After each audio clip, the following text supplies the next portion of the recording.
What if you only had one day that you can go into Gatlinburg and see it all? Well, today's video, we're going to try to give you a little bit of taste of what Gatlinburg would be like if you try to do it in one day. Welcome to Bear Facts, where we explore the Smoky Mountains one bear fact at a time. The truth is, there is no way you can do Gatlinburg in one day. Not gonna lie to you, there's just no way. But there is a way that you can actually experience the culture and significant places in Gatlinburg in one day and feasibly do it, because we've actually done it before. So this video is gonna do just that. We're gonna give you some of the big highlights that you should consider if you want to try to do Gatlinburg in one day. We'll include a little bit of breakfast, a little bit of lunch, and a little bit of dinner. And hopefully, by the time you're done with this video, you're going to have a lot to do. Before we get started, let me start with a simple truth. Not everyone can handle or even wants to attempt a non-stop vacation like the one I'm going to lay out for you in Gatlinburg. And some of the things we're going to bring up will eat up a lot of your budget. Gatlinburg is not cheap. But then there's also the subjectivity of my choices. For example, I don't like moonshine, but many people do. And I'm actually not big into the music scene. Once again, Gatlinburg is big in the music scene and the moonshine. So I'm probably going to be missing a lot of things that other people would consider essentials to visiting Gatlinburg. And I apologize ahead of time if I've missed a lot of attractions that other people consider their favorites.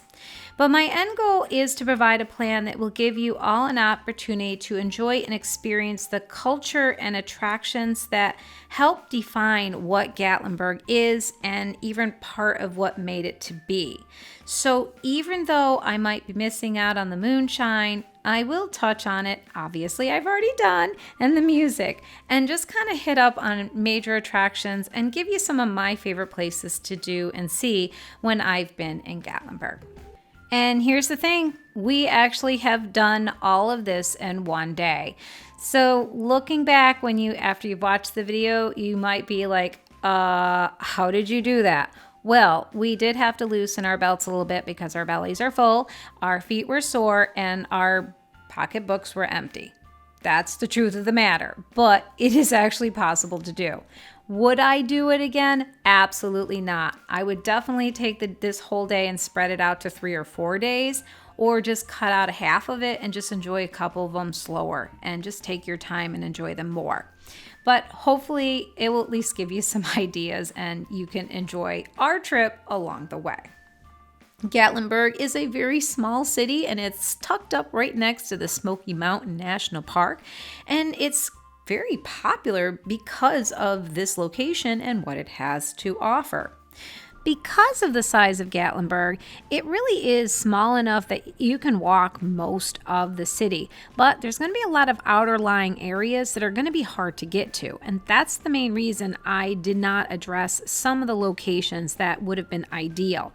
Remember, this video is about us trying to get through Gatlinburg in a day. So going into the park and extending above and beyond the main parkway is just not going to be feasible if you want to try to do it in a day.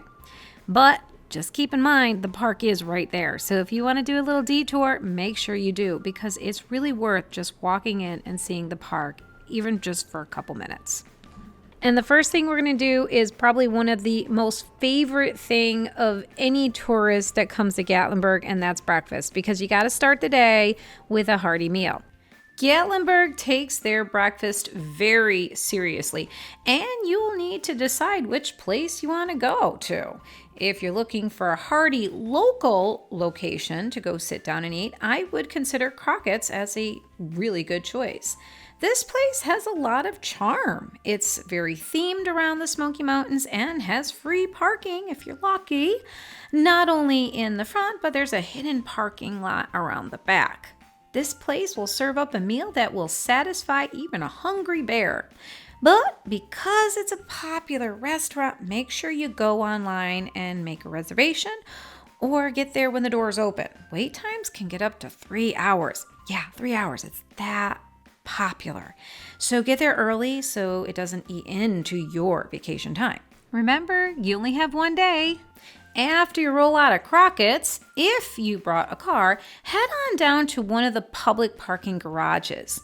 There are actually two in Gatlinburg. One is at the 321-441 intersection, and the other one is right behind Ripley's Aquarium. Fees are only $10, and you can escape the city from either location way easier because the traffic patterns in that area are designed to help you leave Gatlinburg. If you decide to stay at any of the other parking garages, they are much more expensive and, I hate to say it, harder to get out of. But if you are, limited with mobility, these might be your better choices anyway. Now, I hate to admit it, but Gatlinburg does have pretty bad views of the actual mountains from street level. And you're like right next to the park. But don't worry, we can give you some great views from Gatlinburg. And we're going to start with one of the oldest running attractions in all of Gatlinburg, Sky Park. This place is a really amazing attraction that allows guests to take a scenic ride up to the top of their mountainside on their one-of-a-kind mountaintop attractions. At the top, you'll be able to walk around their grounds, and these include now trails that go up and around the hillside and some paved trails as well. But what draws in most visitors is the Sky Bridge. This somewhat terrifying attraction is for people who want a little thrill without the real risk.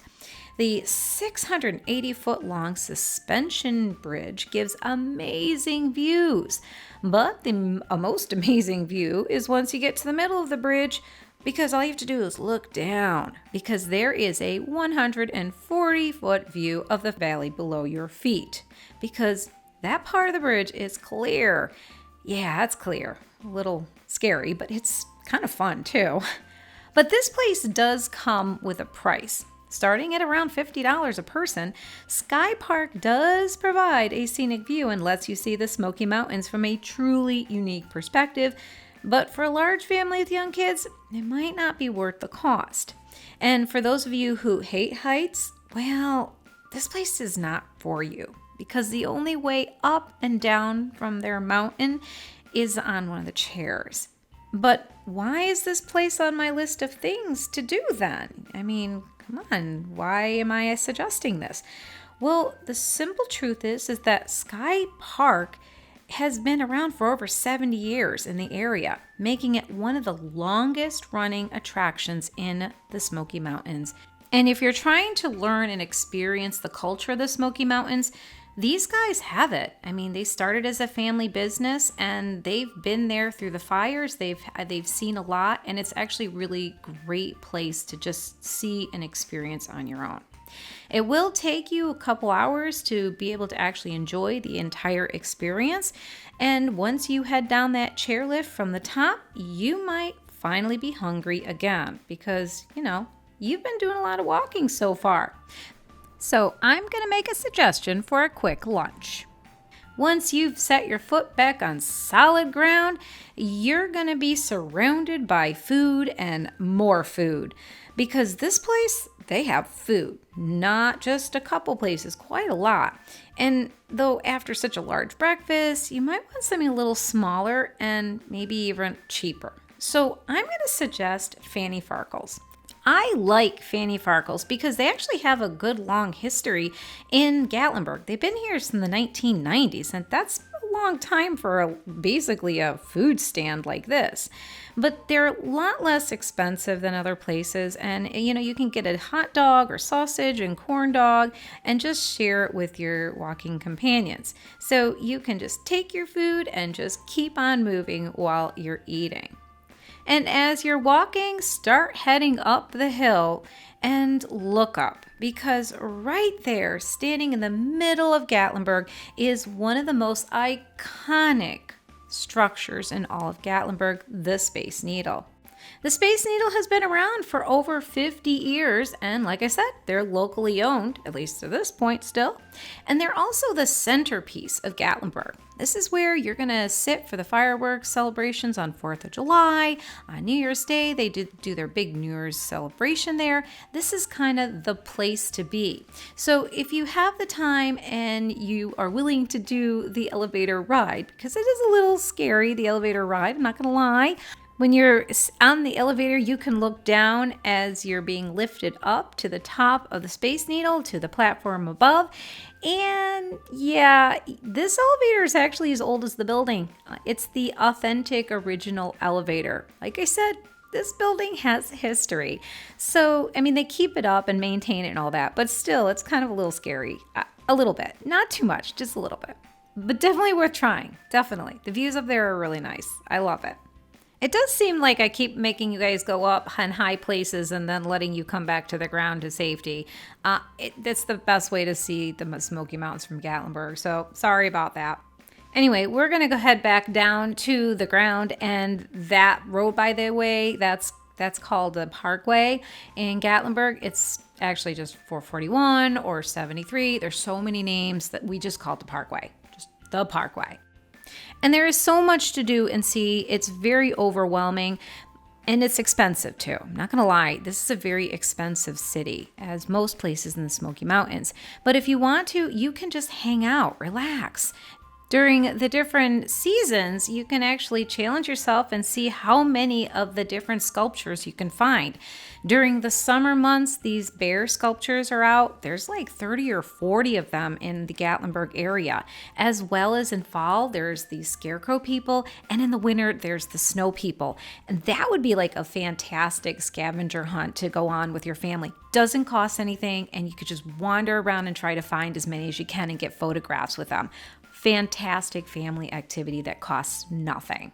And while you're doing it, you're learning about the area and you're exploring it without costing you a dime. There are, of course, many attractions that do cost money that would be fun to do. One that I'm going to suggest if you want to do a little bit of a learning activity that's also fun with your kids is this miniature golf course.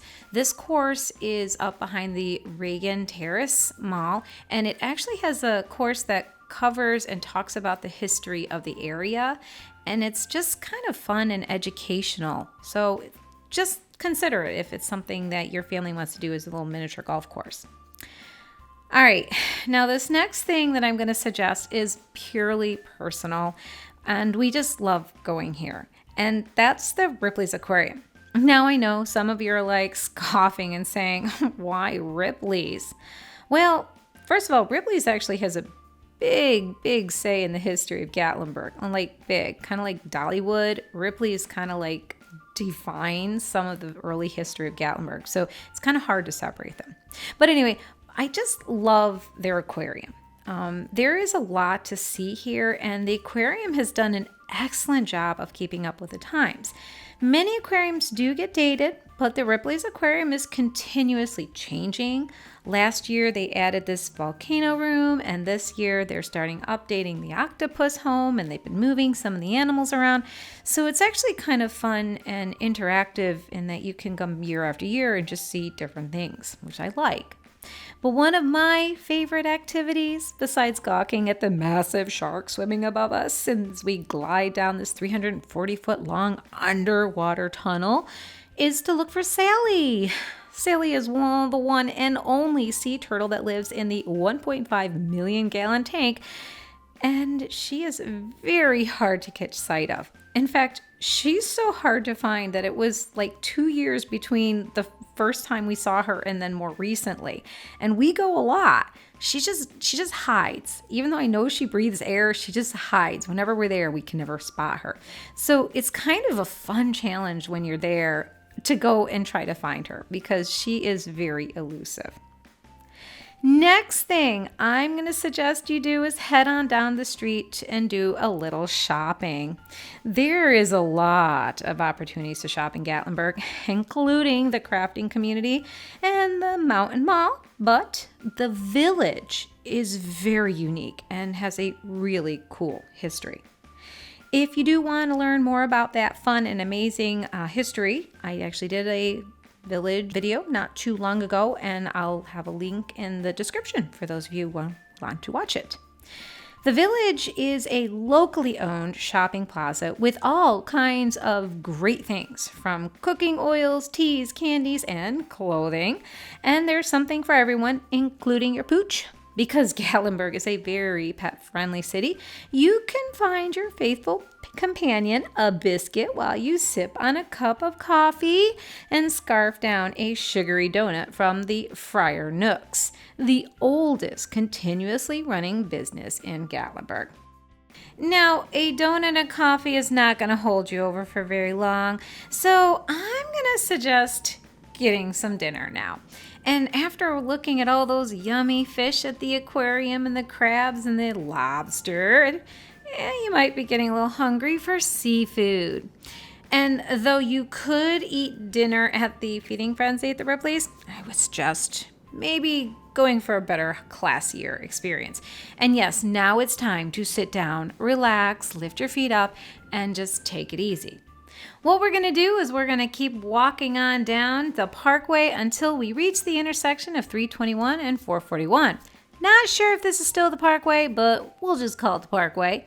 And if you head down that road just a little ways, you're going to find one of my favorite seafood houses in all of Tennessee, and that's Chesapeake Seafood House.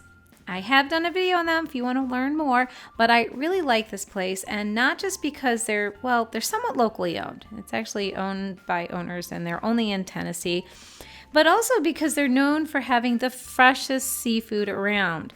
And that's not an understatement. They literally ship in the seafood like every other day. It's like super fresh. And no, they're not getting it from the aquarium. That would be just weird. I do love their seafood though, and their food is phenomenal. And if you have people in your party who do not like seafood, my husband keeps saying their burger's pretty good. So you can go there and still have seafood and have a burger on the side. Now, here we are. We're at the end of the day, and I've held off an attraction till the very, very end. And there's a reason for this. The place we're going to go to is called Anarchista, and it is not locally owned. This is a corporation. This is a big business. But I have to say that these guys have actually done a really good job. And I've held off on having you go to the end of the day because of a couple factors. So first of all, let me explain what Anarchista is. Anarchista is a mountaintop attraction, and you have two means to get up there. You can take the chairlift, similar to Skylift Park, or you can take a shuttle bus up to the top of their mountainside attraction. So either way, you have more than one means to get to the top, which is great for people who fear heights or have low mobility.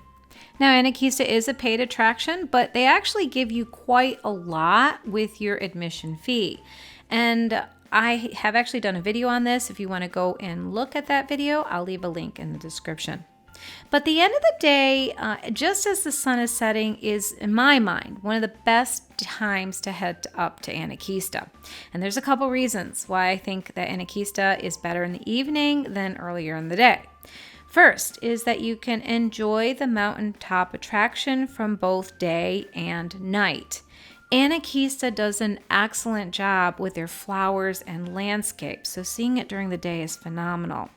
This place can compete with Dollywood. They're just that nice. Dollywood is known for their flowers. But at nighttime, you get to see the sparkling city below and take in the nightlife of Gatlinburg. And they also light up Anarchista beautifully. It's a very, very nice and well done park. Anarchista also has a mountain of entertainment, including some live entertainment, which most of it, like I said, is already included in the admission price. There's plenty of obstacle courses, interactive areas that will engage your entire family, and Anarchista is still growing. Just in 2024, they finished this new beautiful area called the Bird Vista. It's an obstacle course and play area, as well as they just are adding, including, and growing as they go. One of their biggest draws, I guess we can call it, is this 880-foot long tree bridge, one of the longest in the country, as well as their 60-foot tall Ana Vista Tower, where you can get breathtaking views of the entire region. They keep changing, so even though I have a video out there, it's probably dated even as I'm sitting here telling you about it. But if you want to sit and relax with a drink and watch the sunset, you can, because Anakeesta is a great place to do just that. Gatlinburg is a dry city. You can't walk around with an open drink. But since Anakeesta owns all of the mountain, you can just grab your drink from wherever you want and just go somewhere and hang out and relax and take in the sights and not worry about having to, chug it down before you run on to your next adventure. Okay, besides, getting drunk and all that on top of the mountaintop, there's another reason I actually suggested you go to Anakeesta last. First thing is because in the evening, the bears are coming out. And Anakeesta has a major bear population. Some might consider it a problem, others might find it a wonderful treat. But yeah, you are actually pretty likely to see a bear in Anakeesta. Almost as likely to see one there as in Cades Cove or in other parts of the park. That's how big of a population that they have. The other reason that I suggest going later in the evening is so that you can stay and see Astrolumina night show. This, in my mind, is a very underrated attraction. I really highly suggest it for anyone who just wants something different and unique. It is a paid attraction on top of what you've already paid to get in, and you do have to wait till nighttime, but I'm going to have to tell you, I think it's well worth the extra cost. At night, the park opens a back section and guests take a guided tour of lights and sounds as they travel through the cosmos. That's the best way to describe it because it's really hard to describe. It's just something you have to experience. How they interact, the lights, the sounds, and the music, it's just phenomenal. And I truly feel that they did a good job on this. Now, I know most of you are thinking, oh my gosh, how could you do this all in one day in Gatlinburg? But you can actually do it. Now, would you have any money left at the end of the day? Most likely not. I highly suggest you don't try doing all this stuff in one day, but it is possible. I know that if you have season passes, it makes it more affordable, but for the average person, what I laid out was a very, very expensive day. And some of the things are not going to be for you. In fact, you might not enjoy half of what I've described because you're afraid of heights. And that's the thing about Gatlinburg is if you want to see the mountains, you got to go high up to enjoy it. Sorry, I know it's the bearer of the bad news and all that. However, if you do also want to enjoy Gatlinburg in a different way, there is a lot of live entertainment and a lot of other venues down there that you can enjoy without going up high. And, obviously the moonshine. There is so much moonshining opportunities that you could just spend the whole day tripping over your own feet. But you do you, whatever makes you happy. I'm just putting these options out to you in case it's something that you would like to consider, or if you only have one day to spend in Gatlinburg. I hope this video helps you learn more about the Smoky Mountains or helps you plan for your own next trip. You're getting an honest review from our personal experiences, but facts and things change, so please keep us in the loop if you learn anything new or want to share your experiences in the comments. Thanks again for visiting us at Bear Facts of the Smoky Mountains. Please click that like button and subscribe to our channel.